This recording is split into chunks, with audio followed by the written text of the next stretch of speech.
So before I get started, I just wanted to state a disclaimer that just because if I do or do not like this film does not mean I am pro-abuse. It does not mean I am pro or against BDSM. Before I get into this, I just wanted to state that I started reading the first book a couple of years ago, and I found it offensive as a writer, from a writer's point of view. I didn't even get to the sex and the BDSM part in the books. I got to about page 20 or 30, like in that range, and I just could not stand the way it was written. It was so repetitive and just, too many like pseudonyms, or I don't know what you call them, but substituting made up words for what it actually means. I mean, if you're gonna write a book about sex, just say the parts. Say the male genitalia, say the female genitalia. Don't make up names that make it laughable. There you go. So, anyways, I'm just gonna talk about the movies. I'm not gonna focus on the books, but I am aware of what happens in the books thanks to Wiki. So, I was actually dreading to see this movie. I didn't know if I would be comfortable. I didn't know what to expect, but I was curious to see how the screenplay was written versus the book, and I was curious to see they took the book and made it into a movie, like how they changed things, how they created things, and all that stuff. So I went in thinking I was gonna hate it, thinking I was gonna laugh, thinking I was gonna wanting to blow out my brains, and to my surprise I actually like this film. Now, I cannot say that it is a good film. It's kind of like in between the realms of okay and good. It's go-kay. It's a go-kay film. Can't say I love it, but I cannot say that I hate it. Anastasia Steele is portrayed by Dakota Johnson, who, let's be honest, I think I kind of developed a girl crush for Dakota Johnson. I think she was one of the best things about this film. I liked her portrayal of Anna. And Anna, let's face it, is like Bella. But she is better than Bella. She's funnier than Bella. She's more sarcastic. She's prettier. She has a personality. The list can go on and on. So, and then you have Jamie Dornan, who I was a fan of in Once Upon a Time, and he plays Christian Grey. And he does okay. The critics and the reviewers, they're all, saying that he's boring, he's stiff, he's dull, he's cold. Christian Grey's a cold character. So there's kind of this line where I feel like how these actors portrayed their characters and their chemistry is maybe slightly unexistent. I mean, they have a little bit of chemistry, and in some parts it feels like they're just actors. But I feel like it kind of goes with how the characters are feeling as well. Anastasia is confused, conflicted. Christian Grey has met Anastasia, and she's kind of changing him. Like, he's kind of having more feelings. He's not sure. He's also conflicted. So maybe that is why the characters, or how the actors are making it seem that their characters are bleh and their chemistry is bleh. But I did feel like a little bit of chemistry. Now, I'm just gonna jump into the big thing I wanted to say, and that is about Anastasia. There are many people that are saying that, oh, women are stupid seeing this film. Oh, Anastasia's stupid. She's into rape. She's into abuse, and so are the women that are seeing this, that like this book. If you're gonna say that, go away. Don't say that in the comments, because to me, that's not true. When I was watching this film, I thought it was going to be laughable and just about BDSM. Now, the thing is, the media has contrived and twisted the story so much that it makes the other people who have not read the books, who have not done their research, it makes them believe that it's about BDSM. And to me, it's not. BDSM is an aspect. Just because something is an aspect in a book series or an aspect of the film does not mean that is what the film is about. To me, when I was watching this film, I found myself relating to Anna. I found myself kind of feeling in her shoes in a way because she is a young woman. She's in college. She's going to graduate. She is not sexually experienced. She's a virgin.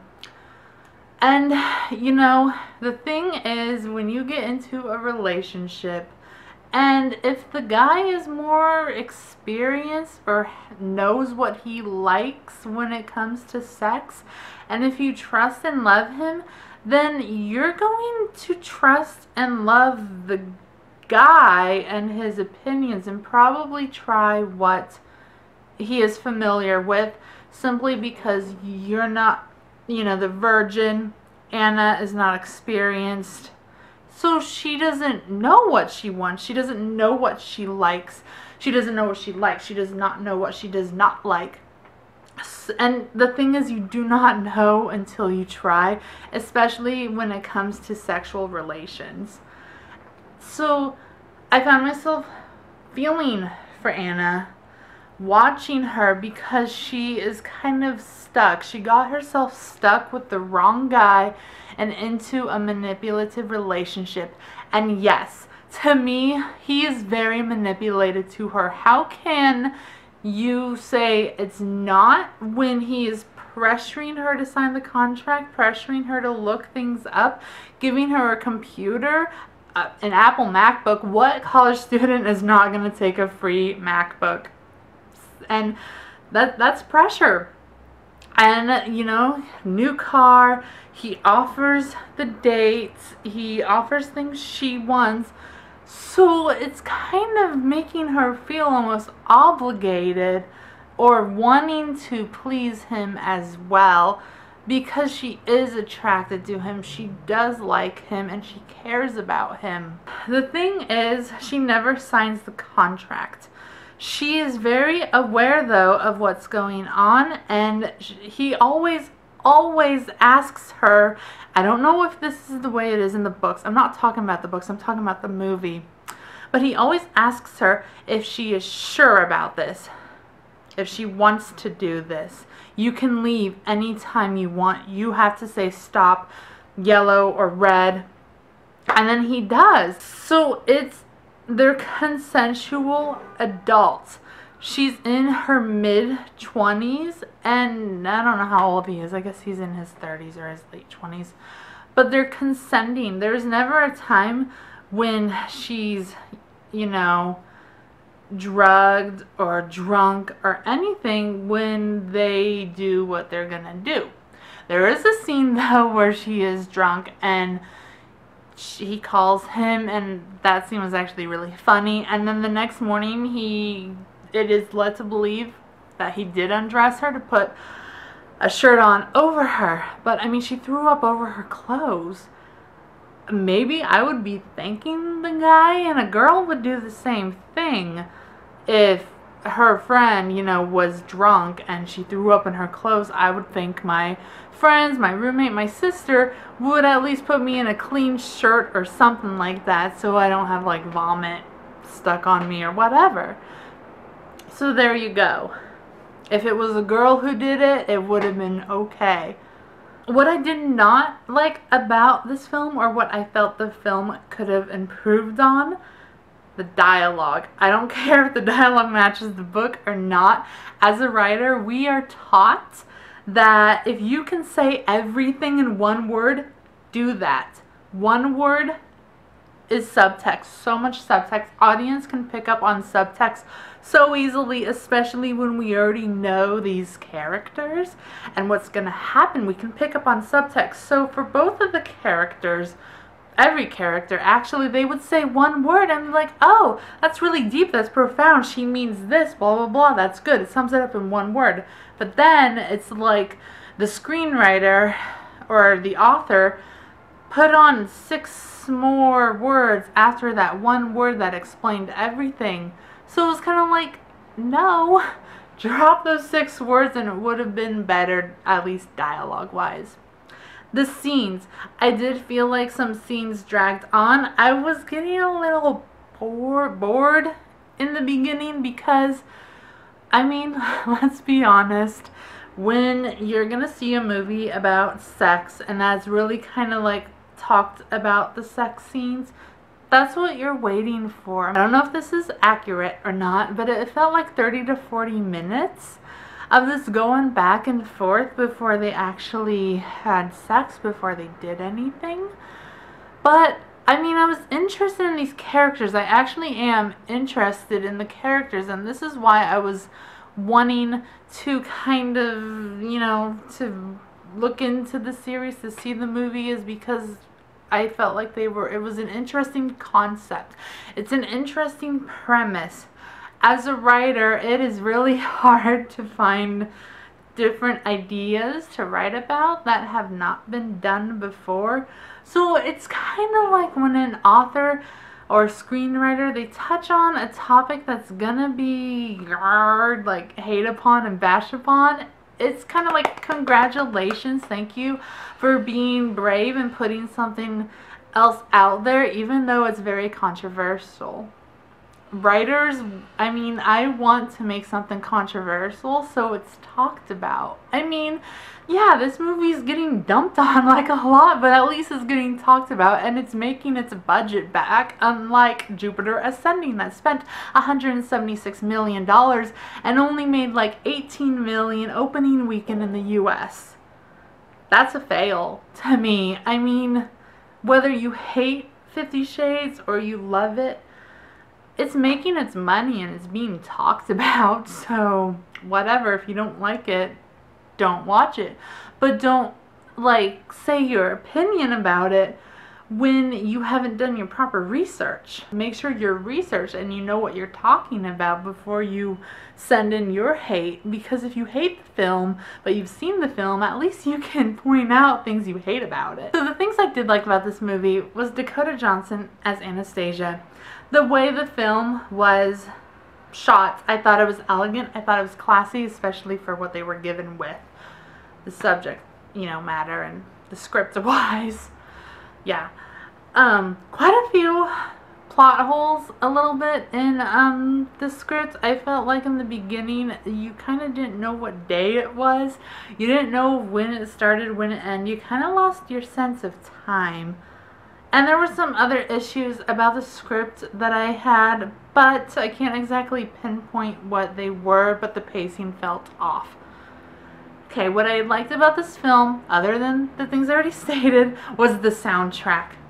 Oh my god, the soundtrack. One of my favorite parts of the film was when Beyonce's Crazy Right Now remix song was playing, and it did a BDSM Red Room, you know, montage, and I liked that.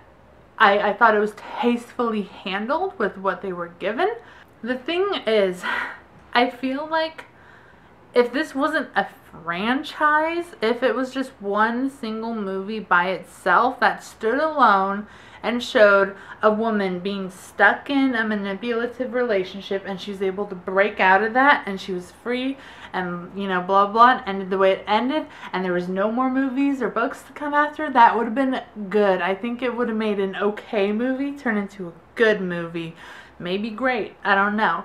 But because there are more books after this, it's like the ending of the film, she says no and she says stop, which I think she should have said red. As a writer, I would have had her said red. I don't know if she says that in the books. I think she does and they changed it for some reason, but I really think that she should have said red because it was a subtext level. And plus they talk all about these safety words in the film and she never ever uses them.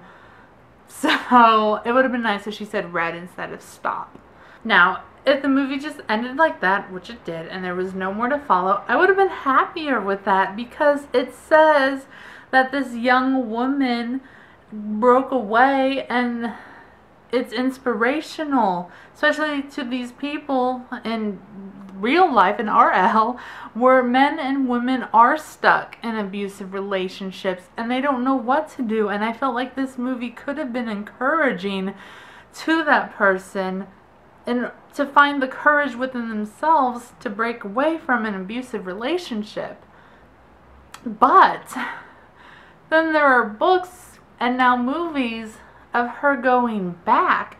So it's kind of like they belittled what the message could have been in the first movie. That could have been a message takeaway great movie, and because there are 2 more books, it degrades what the message could have been about in the first movie. That's what I feel like. I kind of do not want there to be 2 movies, but I mean, I'll see them anyways because I want to know what happens. I mean, I read Wikipedia, so I do know what happens, but I just felt like it could have been left alone at that, and I would have been happier with that. The supporting characters were meh. They were kind of a little weak. They were just there. You didn't really know. I wish Kate was kind of a better roommate. I mean, there's a Facebook post on their Facebook page just like, don't you wish we all had a friend like Kate? And I'm like, no, because if she was more of a good friend than what she already is, she would have kind of pushed Anna to talk about what was going on, or kind of have a more sense of how Anna was feeling. And that was another thing I kind of wish in the film we had more of an insider's perspective of what Anna is feeling. Towards the ending, I thought it was pretty well done. I was shaken by the belt scene. I thought that was well shot. I mean, maybe I'm happy they didn't go as far with the BDSM as they could have. It was kind of like a tease. Kind of like, really? That's it? And I feel bad for saying that, but that's how I felt. But the belt scene emotionally moved me. It was kind of scary. Well, not scary, but it just stirred something emotionally inside of me. And so I liked the ending, and I liked the connection. If you were paying attention, that when they first meet after the interview, he's like, Anastasia, and she's like, Christian, and then they do that at the same time, but he's more aggravated, more destroyed, and she is broken into tears. And I really liked that contrast. It really shows kind of a character's arc. They don't have much of an arc. These characters aren't exactly like 3-dimensional. They're not multi-dimensional. They're kind of like 2-dimensional, but they're still a little bit interesting. This movie, I am giving it a 3 out of 5 because, I mean, it's really not the worst movie I have ever seen. It's one of the better movies. I thought it could have done a lot worse. Yes, probably in some aspects it could have done better as well, but staying true to the book, which I think that is a major applause to people who can stay true to the book. They're trying to stay true to the story. So what they were given with, the material that was dumped upon them, I thought they did a pretty decent job in seeing it through and doing the best as they could. Again, just because I like the movie, it doesn't mean I'm pro-abuse. Really, I just really think it was, for me, I took away more that it was about a young woman trying to discover who she is sexually, and then she gets stuck in the wrong relationship. Anyways, that's my 2 cents. Thank you so much for watching. Give it a thumbs up if you liked this or agreed with it or blah blah blah. Feel free to leave your comments below, but please remember to really think before you type and hit the post button. Don't go hating against people. Don't go hating against me for my opinions. We're allowed to have them, but that doesn't mean you can use your opinion as hate against someone else's. This is a hate-free zone. So, thank you for watching. Thank you for sticking this out with me. Hit the subscribe button for more makeup and Disney hauls. And yeah, have a magical day. Bye-bye.